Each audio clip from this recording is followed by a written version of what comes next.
skipping the intro, or is that just me? Yeah, it seems shorter. No, it just seems like at the very end it was like a little skip. Anyways, everybody, welcome back to Total Disruption. I'm Mike Libercci. Good morning, Dr. Clendenning. How are you? Good. The Michael Libercci. How you doing today, man? Good, minus the technical glitches there. I don't know what that was. I think it was on our last episode too. I have to replay that part and double check it off camera.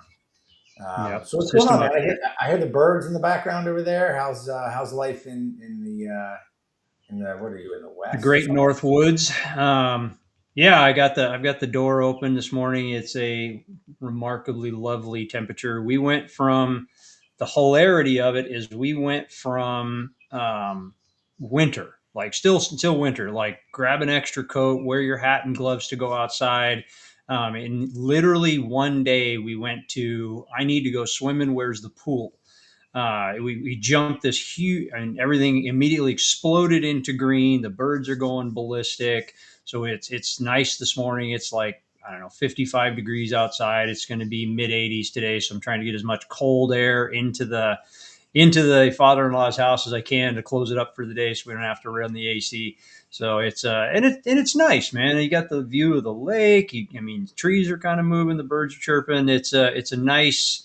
It's one of those you just sit and listen and see how many things you can listen to. So it's pretty good.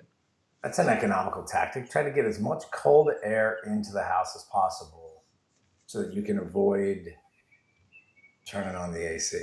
So how long Yep, do you think that lasts? Like, is the house a vacuum seal and it's kind of like you just, what do a, you run li- a around, little bit. run around with the bag open and then just seal it on cold air? Just throw it, Right, and just, this is so that we've done this forever. Like this is how I grew up because we this was before AC. Like I can a lot of people are like before AC, is that like the dark ages? Yeah, that used to be a thing when I was a teenager and even into my 20s, and even I actually think into my early 30s before we had AC. AC was even a thing in homes. Like central air just wasn't really a thing. um, that's what you did is when it got dark, you opened all the windows in the house during the hot season and you turned on fans and you pumped as much cold air, cooler air into the house as you possibly could, and you left it open in the mornings until, for the most part it's usually like 9:30 in the morning, and then you shut it down. You close the curtains the blinds on the west side and the south side of the house to keep the sun from coming in, and it works like a cooler, right? You bring the cooler air in there and it keeps the house stable. So there's like, you can naturally, without, artificial AC, you can keep homes pretty, it's harder in the city. It's harder in the city because cities are made of rock. They're all concrete. They retain heat. It's tough to get it cool. So I get that. If you're in an apartment in town, it's much more challenging. You kind of need that. But we're out in the country. So I mean, we did this with the ranch. Barely use supplemental AC. I totally do that now, and that's old farm tactics. It's just what it is. It's not necessarily. And is it economically wise to do it? Yeah. And the reality is you get nature inside the house. You get, all, of course, you get pollen, you get all the other stuff that's coming in the house too. So, but it makes your immune system a little tougher. You're not yeah, as, maybe that's why I don't get cancer. I say that and then I start Yeah. sneezing. I even said pollen and I started sneezing. That's funny. So when I was growing up, my dad was he was a frugal dude. He was we'll call him not an electrician, but he worked with like electric building, electrical and guidance, radar and guidance systems. And he was a frugal guy. He used to do his own car work. We built decks, we put in windows, we did everything. And what he installed was a big, powerful louvers, these slats that open up. It was a whole house fan. It was an Hmm. industrial whole house fan. And the thing was about 3 feet by 3 feet or 2 feet by 2 feet, right? It was just a Hmm. square of slats in the ceiling. When you'd flip that sucker on, you'd open the windows up and it would just draw air in all night long. So I guess he mathematically said, okay, let me get the economics down here as opposed to running air. If it's a cool enough night, let me draw in air all night long. It was like you just had a constant breeze, and it was great. And it was a hum of a fan. It wasn't a big house at all. It was the hum of a fan, so it was kind of nice. I mean, I guess there's some of that old school wisdom that is lost on us today. Some of that stuff's just going by the wayside with buttons and tech and everything else. I don't want to sound like a grizzled, person, but there's advantages and there's disadvantages. I read Well, something. so let's go down that road. Like let's march down that road. I know we had a plan of what we wanted to talk about there, but let's talk about some of that old school wisdom. And this goes back to I heard somebody say it. Well, it's Gary, is the guy that you guys have heard me mention him before. They were having a conversation on stage in front of about 20,000 people with this top producing individual, and this was back through COVID, and they made a statement. And they're like, man, we all the new tactics, we were struggling with that, and we went back to basics. He made that statement. I quote, "We went back to basics," and Gary stopped him and he said, "Who gave you permission to get away from them?" And I thought that was such a powerful statement in that moment. There are things in your business, in your life, that have always worked. They've always worked, right? It is now some of them, to one of Mike's terms is grunt work. Some of them it is that. There's stuff that has always worked. And yes, new and shiny looks great. And I'm sure there's some things that can work on that, but don't throw away what's working to try something new. Try something new in addition to. It's kind of like when you're at the gym and you hit a plateau, right, in your health journey, whether you hit a weight loss spot. It's not that you just stop everything you were doing to get where you were. You make a slight change. You add one little new thing or one slight variation, but you don't get away from what's working. You don't get away from the basics. So when we're thinking about like some of this old school wisdom, I'll tell you a little story on that. There's a guy named Dick Prenicky, and he was dude's kind of like he's my building motivational hero when it comes right down to it. He's like the original Bob the Builder kind of guy. So Dick Prenicky in the '60s, he was my age now. He was like 52 years old. Moved to Alaska. Moved to the middle of nowhere, Alaska, on Twin Lakes. When at the time Twin Lakes was like so distant. It still is. You still have to take a float plane to get there. But he got dropped off in the bush in the middle of the sticks with some hand tools and enough beans to get him through. And he proceeded to build a life there. He built this amazing cabin, and the guy was a machinist before this, and had some carpentry skills. But he built handles for all his tools because he just took the metal part of the tool, so just to go super ultra light. And then he proceeded to build this amazing cabin, amazing structure, incredible skills. I mean, the workmanship is epic. Like anytime I want to get inspired, and then he self-filmed the whole thing. Way before selfies was cool, Oh he had yeah, one of the I guess I heard about yeah, this. called One Man's Wilderness. And I when we're talking old school, as soon as Mike said that, some of these old school skills, well, the carpentry skills that Dick was using at that time have been around for centuries. They're still around. They still work. I still use them. And so that's, when you're looking for motivation for some of the old school skills, that's the great part about where we are right now in our technology. I mean, YouTube alone, like if you want to know how to do something, start watching YouTube. You can learn how to do it. It's not a problem. So there's where I want to go to that is like, what are the basics in your life? Like, what are the basics in your business that you've gotten away from? I know there's some that I've gotten away from, and I've recognized that recently in my life a little bit. Of I am all encompassed in a current project that I have going on, and I don't have the capacity that I used to have. Mike talked about this in another episode. In your 20s, I mean, there's nothing you can't do. 18, 20-hour days, go for broke. In your 30s, you're in 14-hour days kind of stuff. I am much more singular focused now in my 50s of I do not have the emotional, mental. I'm getting better with the physical capacity. I feel a lot better than I did here a month ago. But it's a capacity thing. So like right now, there's things I'm not doing that are a major piece of my mental health that I have not done. And that's simply because I've just set them to the side. I gave myself permission to get away from the basics, and it's costing me.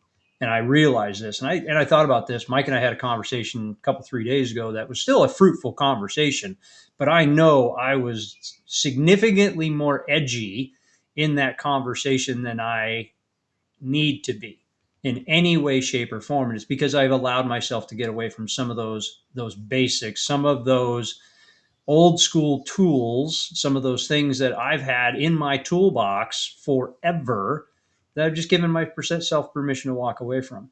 So I know I kind of walked down like 3 different rabbit holes there about just that old school piece, but it's about what makes us genuine. It's about what makes us authentic. It's about what makes us us in overall when it comes right down to that. So when we're talking about this, we start talking about this sales and this marketing piece, we've got to make sure we stay genuine to who we are, or it's going to seem not authentic.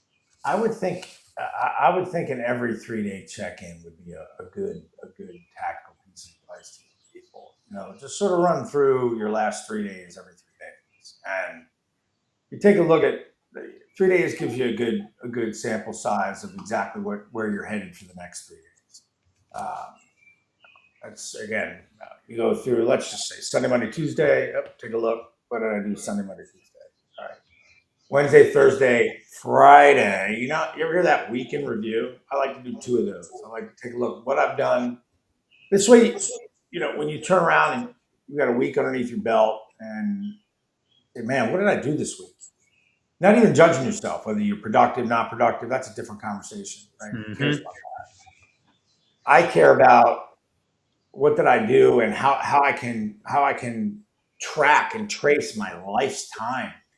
Another thing that people don't realize is when you have like a health issue and you get sucked into dealing with your health issue, it takes away from every other thing. And that's why, if you're young, you practice. If you feel good, you practice this concept of using some of this old school wisdom and some of these methodologies that you and I talk about. We talk about using our app, which is a sponsor of the show, the CRG Method app. We talk about utilizing training conversations, right? Better sales, better conversion. Using what little time you have to cultivate more knowledge, more energy, more momentum, and plugging yourself back into your business when the health thing's over, or when you get used to it, or when time settles. And I realized I just went from a couple different things, but I like to say, listen, every 3 days, have I done something? Have I done something to move my agenda forward? Where's my life, right? How does that sound to you when I say every 3 days? I love the concept. I love where it's going, and that works for Mike, right? That works for Mike. For me, I've got to do it daily. And that's one of the things that that I'm talking about from I've let that go. And I was only doing like a 1 week check-in. I was doing a week in review for the last couple months. And the difference is I've been punchy. There's no doubt about it. I will own it. I have been punchy with it's not just Mike. I want to be clear. Mike doesn't call me and I get mad with just Mike. Like, I'm just punchy. I'm punchy with me. I'm punchy with the dog. I'm punchy with my wife, my kids, everybody. I'm just short. And I let it go too far. I let it get, out of that control. And I said to myself, well, once I get done with the project, I'll return to where I was. But I was letting myself get too far away from it. That's going to be, 4 months down the road by the time it's said and done is what's going to take me to finish the project. And the reality is, for anybody that has ever built a home, that's ever built a new house or has a huge project or owns a house, there's no such thing as the project is done. That's a lie in of itself. You're always working on it. Mike's got a great friend with Go Green that works on his place. That's always projecting. It's summertime. You mow the yard every 4 days. There's projecting that's going to be done. So that's a lie I'm telling myself. And I have to go back and go, all right, I have to intentionally run the play that works, right? Run the play that works. I've got a morning routine I got away from because I was saying, well, I'll let that go because I need to buy 15 minutes, 20 minutes, 30 minutes in my day so I can crush this project out. That was just a lie I was telling myself. And that's not the real truth about it. is the real truth is that's the thing that makes you more productive, is to run those healthy habits, right? It's gratitudes, it's affirmations, it's your morning routine. And for me, it's shooting my bow. Plain and simple. It is a piece of that. That is a meditative practice that I work on. And I have let that go. I got out of the habit of doing it because it was just too flippin' cold outside. And I just didn't want to go out and shoot my bow. I was literally shooting in the hallway. Don't tell my father-in-law, but I had the target inside and was shooting down the hallway into his bedroom because he's not in the house right now. But totally what I was doing for a while. But once we started the house, I've only been shooting my bow like once a week. And that's having a mental mess with me. It just is. So just know there's stuff you got to keep doing, like to be genuinely who you are. So that, and the funny thing is, when you re-engage the system, you will find more clarity in the questions that you're asking. When you're plugged back into your business, what is the one thing I'm supposed to be doing? If you're a gym rat like Mike is, I mean, he is at a gym all the time, not just every day. It's part of what he does in his business, but he's there all the time. I cannot imagine what would happen if Mike was not allowed to go to a gym. If you took all his workout equipment away and you took that away, like I can't even comprehend what that would look like. It would not be something that all of a sudden he's got all this freedom and all this time to just dig into something else. He wouldn't know what to do with all that time. It would be utter chaos. And that, well, to be honest with you, that's pretty funny that you say that, because I have, I did that early on in my career when I was relying heavy on external resistance. Then I went down the dual path. I actually went down three paths, but the second path was the internal resistance and the, okay, what if, right? What can we do with body weight? What can we do when we're limited? What can we do here? And, you roll down these disciplines and then it starts pulling your head out and going, wow, okay, there's different results here and there's different worlds. But yeah, when you get something taken away from you, it's not easy to restore, pivot if you don't plan. And having It's a to settle, balance piece. having to settle sucks, man. I mean, I know you can say having to settle sucks. Like, you're doing your project and you're working through some challenges of when you're building your house, and you've had to make some sacrifices and compromises that you're fine with. It sucks. You wish you could wave a wand, but then you move on and you instantaneously you move on and you make things work. And then, hey, at the end of the day, it looks good. Good enough, right? Yeah, and there's some truth in that. Like perfection is unattainable, and if we go on the house analogy, there's nothing in there I'm unhappy about. There's nothing in there I'm disappointed in the way that I've built it or the way that I've put it together. It's going per plan when it comes right down to it. I can look at it and go, yeah, I'm cool with that. We've made a couple of upgrade decisions that I thought were great decisions in the moment. And I still like them. I think they're cool. There's a couple of, it's mostly in design, from a construction perspective. I worked for, holy cow, at least 6 months in design in my head. I've built this house 50 times in my head. I've walked through it 50 times in my head. I know all the systems where they're all going to go, and I had a pretty solid plan of what I wanted to do. But even yesterday, I found I had to make some variations in electrical. I'm currently pulling wires, which doesn't sound like a lot of, doesn't sound like it's really hard work. But I challenge you to grab a wire about the size of your pinky, without having a big knot on the end of it to really get a good grip on, and then try to pull it through 50 foot of wall. Like my hands are tired today just from trying to yank all this wire. But I had to make some design changes because there's some structural components in the house. You can't just take a drill and punch a hole through them to pull the wire through there. So there's some routing things that I hadn't foreseen in my head. And you've got to make some of those adaptations. And you got to be willing to do it. And at the end of the day, is the design going to be something I'm proud of? Yeah, it's going to be something that I'm proud of. And everything in there I will have built, I will have done on my own. And there's something to say about that. Now, could I do it faster? 100%. How do I do it faster? Leverage. Plain and simple. I could be hiring a lot of the stuff out. Absolutely true. And I use this as the reference for business. is because I said, I've touched everything in there. I'm doing it all. I'm proud of it at the end of the day. And I'm kind of talking to the solopreneurs out there that are the bottleneck in your business right now. Absolutely true. I could hire everything out in this house. I designed it, still going to be the house that I designed. I could oversee it and I could just be the general contractor and I'd still be happy with it when it's done. Absolutely true. And I could get it done faster with leverage and I could be focusing my time on something else that might be a better use and higher and better use of my time in that space. Valid. I only simply made the decision to do this for myself. Like plain and simple, that's what I want. I made the decision to do it. It's not that I feel I do a better job than everybody else. That's not true.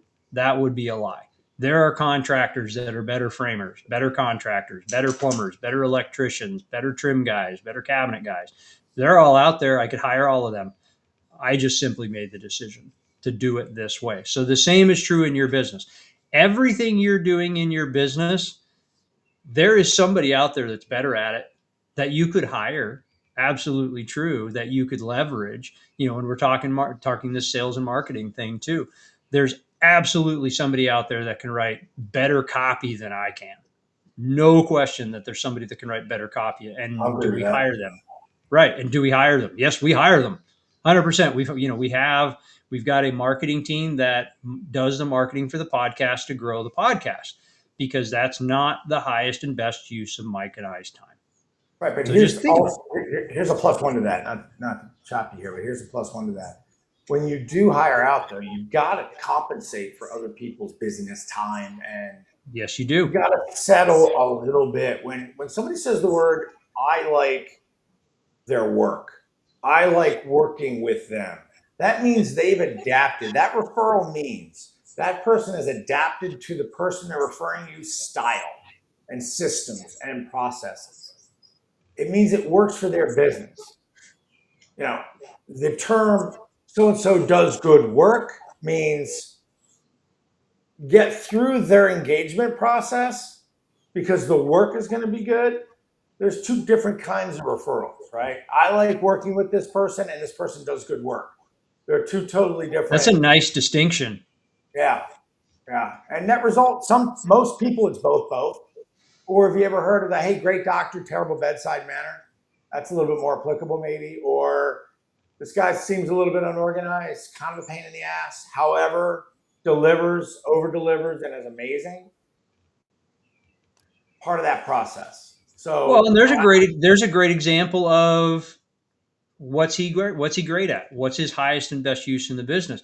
Like the doctor may be an amazing doctor, he may be a great practitioner, might not just be looking at the treating the symptoms, might be getting to the core root of the cause, which there's the selfless plug for the app because that's what it does. But he has a terrible bedside manner, but that's not his highest and best use. So maybe he should have a nurse, maybe he should have a physician's assistant, somebody that's doing the intake, right? That's where that comes up. Is if you suck at something, hire somebody that's better at that, and it will improve your business as a whole. yeah, just be ready to work with that person. They're not on demand. Yeah. Partners and people are not on demand. They're not Yep. always ready when you are. That's why it pays to have some sort of working knowledge of your schedule in your life. This way, you're not, how should I say, frustrated because when you're ready to do something, this isn't like a kid and your parents. Like I think a lot of people sometimes go down that rabbit hole where they mistake everything for, hey, can you make me an egg sandwich? Can you make me an omelet? Can you make me lunch or dinner? Ugh, you know, as a parent, you're like, oh shit, yeah, okay. And then you start to self-negotiate because you realize like you got to get it done anyway, so you might as well just do it. And as a parent, should have probably thought about that before you're doing whatever you're doing. But that's a separate conversation. Yeah. All right, we're running low on time here, man. I don't want to kind of run on and mislead people. So we've covered a lot of ground today. I'm going to say go to total-disruption.com. Go check out CRG Method app. We are here. We are here to help. Jake, you got anything to add? Standard. Leave a review wherever you find us on the podcast. Let us know that you're listening. Send up a smoke signal of some sort. Leave us a thumbs up on social media. Like, subscribe. Do the thing. Just let us know that the content you're getting is the content you want. All right. For Dr. Clendenning, I'm Michael Libercci. You were just live on Total Disruption. We'll see you next time.